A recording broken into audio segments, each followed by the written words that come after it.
tadhkira wan naf'a wal intifa'a wal ifadata wal istifadata wal hatha ala tamassuki bi kitabillahi wa sunnati rasulih wa du'a ila al-huda wa dalalata ala al-khair ibtigha'a wajhillahi wa mardatihi wa qurbihi wa thawabihi subhanahu wa ta'ala.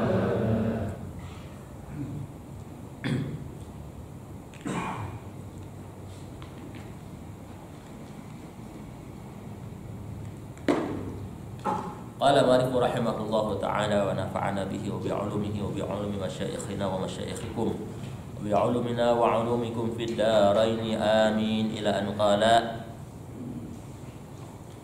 Halaman 25 ayat 177.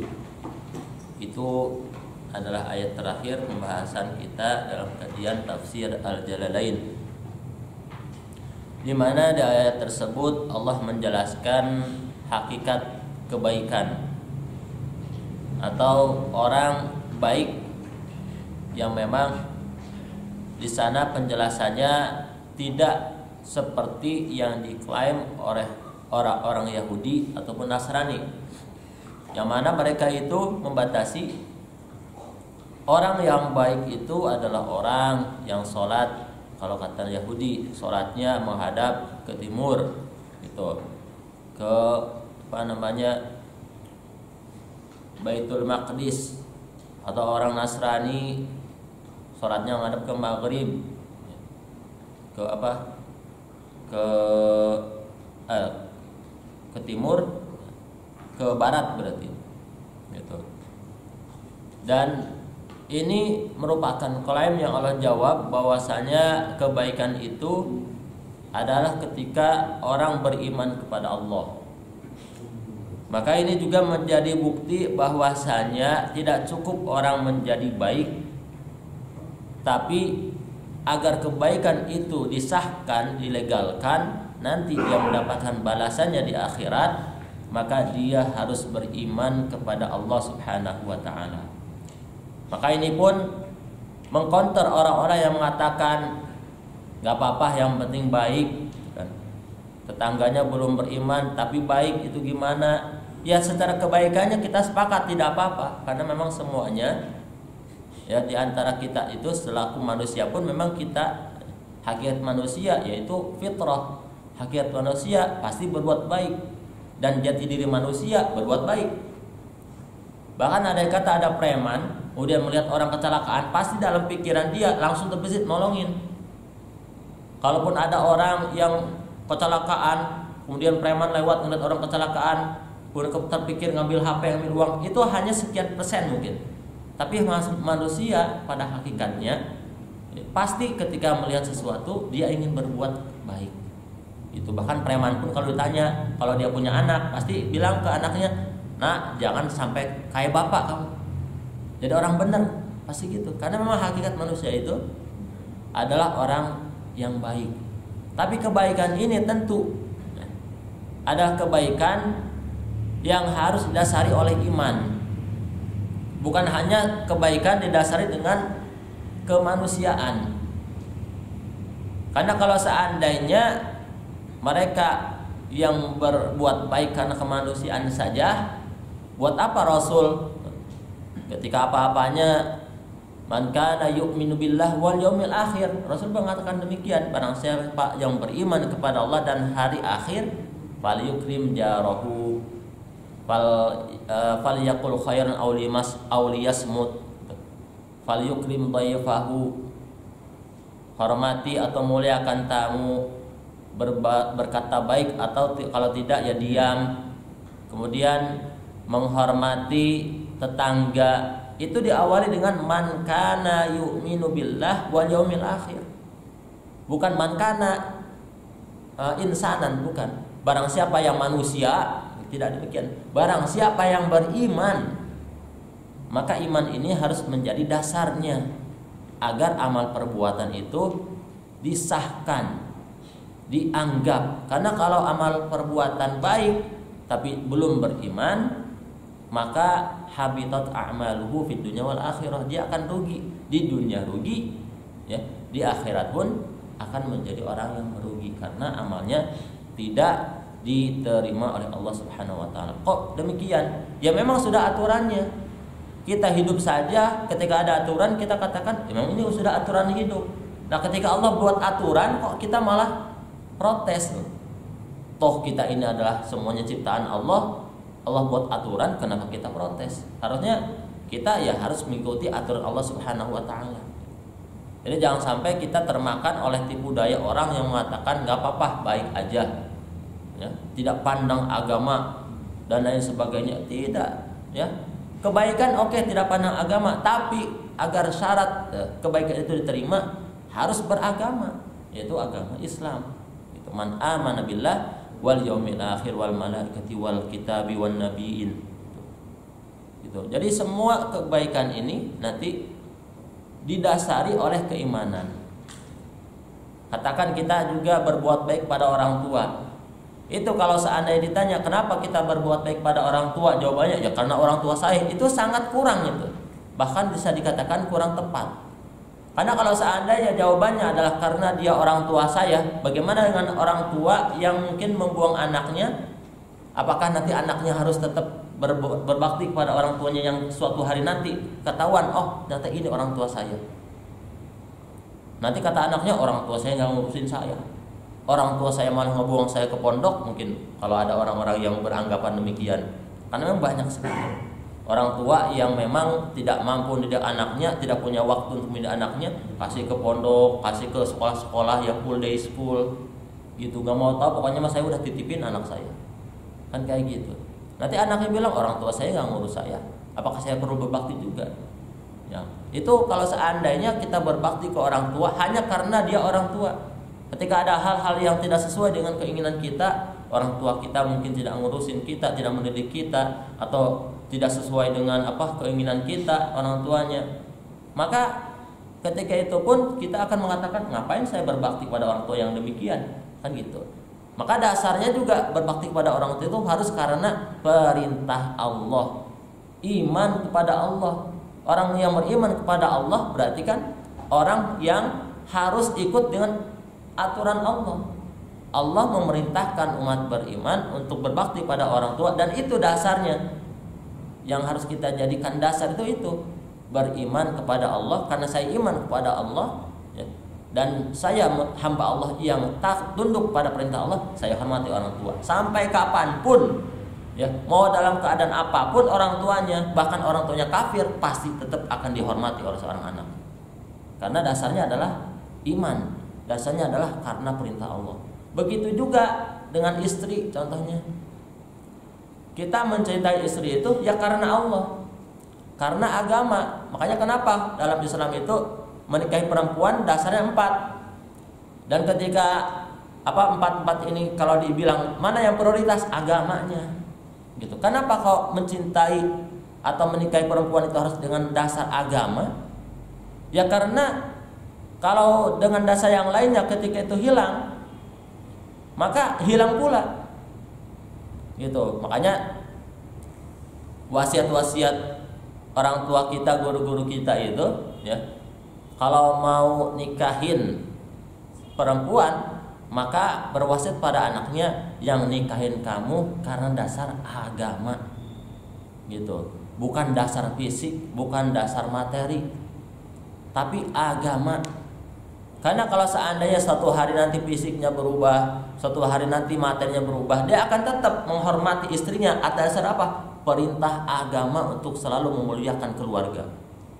Kan gitu. Maka dasarnya itu harus agama. Berbuat baik itu dasarnya agama, dan itu agama ini tidak akan punah sampai hari kiamat. Makanya ketika semuanya disadarkan pada agama, kepada Allah, kepada Rasulnya, maka tidak akan punah. Kayak gitu. Makanya orang dulu ya bilangnya seperti itu, pokoknya harus atas agama. Mungkin awalnya tidak cinta, karena dijodohkan. Tapi karena dasar agama, mau kayak gimana pun keadaannya, oh ini sudah sah menjadi istri saya contohnya. Maka Islam mengajarkan kepada saya, agama mengajar kepada saya, Allah Rasulnya menyuruh saya untuk menjadi orang yang lemah lembut pada keluarga. Maka kita akan layani kalau kita dengan lemah lembut, gitu. Nah itu beberapa pelajaran yang bisa kita ambil dari ayat 177, bahwasanya kebaikan itu harus diawali, harus didasarkan pada agama, pada keimanan kepada Allah dan Rasulnya, keimanan kepada hari akhir, dan semua yang memang sudah menjadi rukun iman kita yang harus kita imani. Dan juga di sana juga menjelaskan bahwasanya kebaikan-kebaikan itu kan Allah selain iman, Allah berikan lagi gambaran-gambaran. Di antaranya adalah ngasih harta ketika kita sayang-sayangnya. Itu kan Masya Allah, ngasih harta ketika sayang-sayangnya. Itu kan berat. Itu berat sekali. Tapi itu cobaannya di sana. Makanya memang standarnya itu bukan banyak kalau ngasih harta itu. Bukan banyak. Allah Maha tahu. Bahkan ada istilah semakin orang miskin itu bisa dikatakan lebih dermawan daripada orang kaya, kayak gitu. Orang kaya punya uang 1 miliar, kan gitu. Kita pinta 500 juta, itu masih mikir-mikir. Karena bilang 500 juta besar sekali. Tapi orang miskin, tetangganya datang yang sesama miskin, minjem uang, gitu kan? Minjem uang, dia kasih 50.000. Mungkin ketika itu dia nggak punya lagi yang lainnya. Cuman punya 50.000 kali, tapi karena tetangganya yang miskin juga. Kan biasanya kalau tetangga miskin minjem uangnya ke tetangga yang miskin juga, nggak mau dia minjem ke yang punya gitu kan, karena ya malu lah gitu. Jadi sesama miskin jadi tahu, oh saya nggak ada uang buat makan, oh saya nih ada nih 50.000, dikasih 50.000. Itu berarti kan secara persen 100%. Bahkan kayaknya ngasih 50.000 itu nggak berat kalau orang miskin itu. Makanya dalam hal ini di antara kebaikan juga adalah wa atal mala ala hubbihi, ngasih harta ketika sayang-sayangnya. Ya, ngasih harta didasarkan karena Allah Subhanahu wa taala kepada siapa? Yang ini. Ya. Dalam memberikan kesejahteraan itu diutamakan dawil qurba, kerabat, ya. Jadi tidak yang jauh-jauh dulu, kerabat dulu, karena ketika kita memberikan sesuatu kepada kerabat, di sana ada 2 pahala. Pahala infak, pahala sedekah, dan juga pahala silaturahim. Itu dawil qurba kita utamakan. Nanti selanjutnya ada wal yatama wal masakin wa ibnas sabil wasailin, orang-orang yang minta. Tapi orang-orang minta ini ya buat Islam meminta-minta hukumnya haram. Dia dibolehkan hanya dalam keadaan darurat. Wa daruratu tuqaddaru biqadriha, yang namanya darurat itu sesuai dengan kadarnya. Apa kadar orang, apakah sampai kapan orang dikatakan boleh minta? Ya sampai kebutuhan dia yang dasarnya terpenuhi. Bukan sampai semua modal yang sebelum dia kaya, sebelum dia miskin balik lagi, jangan. Sampai kebutuhan dia terpenuhi saja sudah. Makanya Nabi SAW tuh hukum asal daripada meminta-minta haram. Tapi kalau dalam keadaan darurat, kena musibah, kena bencana yang tidak disangka-sangka, atau mungkin dia udah usaha itu kan, tapi memang gak dapat. Bahkan zaman dulu itu dalam kitab Al-Amwal, kalau anak muda minta-minta itu langsung ditolak. Kamu masih punya tenaga, kerja sana kerja. Tapi kalau anak mudanya kerja udah susah payah, dia memang intinya susah lah gitu, baru gitu dikasih bantuan, itu pun sesuai dengan kadarnya. Karena meminta-minta tidak diperkenankan kecuali dalam keadaan darurat. Nah kalau ada orang yang sudah darurat meminta-minta, ya kasih gitu. Makanya ini wallahu alam, kalau kita melihat beberapa dari orang-orang kita kayaknya ada, soalnya diberitakan ya, meminta-minta jadi profesi. Tapi tentunya kita pun ya jangan seudon juga, ya sudah. Kalau mau ngasih ya kita niatin ngasih, ya kayak gimana lah, kita husnudon lah gitu. Jangan sampai kita ngasih ya seudon juga gitu kan. Apalagi yang paling parah udah enggak ngasih ya seudon juga gitu. Yang ada malah ya dapat dosanya kan gitu. Udah enggak ngasih nih tapi ngata-ngatain gitu. Masih mending yang yang diam aja enggak ngasih apa-apa gitu kan. Seperti itu. Nah, tapi kembali lagi minta-minta jangan, karena hukumnya haram kecuali dalam keadaan darurat. Itu. Kemudian yang baik itu adalah orang yang melaksanakan sholat, orang yang membayar zakat. Kalau tadi kan ngasih sesuatu lagi sayang-sayangnya, ini maksudnya adalah sedekah atau sedekah yang sifatnya sunnah. Kalau yang zakat tentu inilah yang wajib gitu. Kemudian orang yang menepati janji, baik berjanji kepada Allah seperti nadar ataupun berjanji kepada manusia gitu. Itu adalah termasuk kategori atau kriteria orang yang dikatakan baik.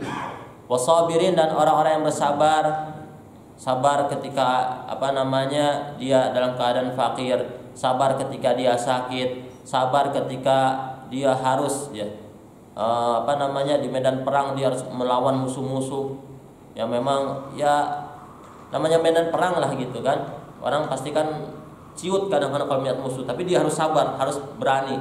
Nah, orang-orang yang sabar seperti ini juga termasuk kategori orang-orang yang baik. Dan kata Al-Quran dalam ayat ini, orang-orang yang tadi itu adalah ulaikal ladzina shadaqu wa ulaika humul muttaqun.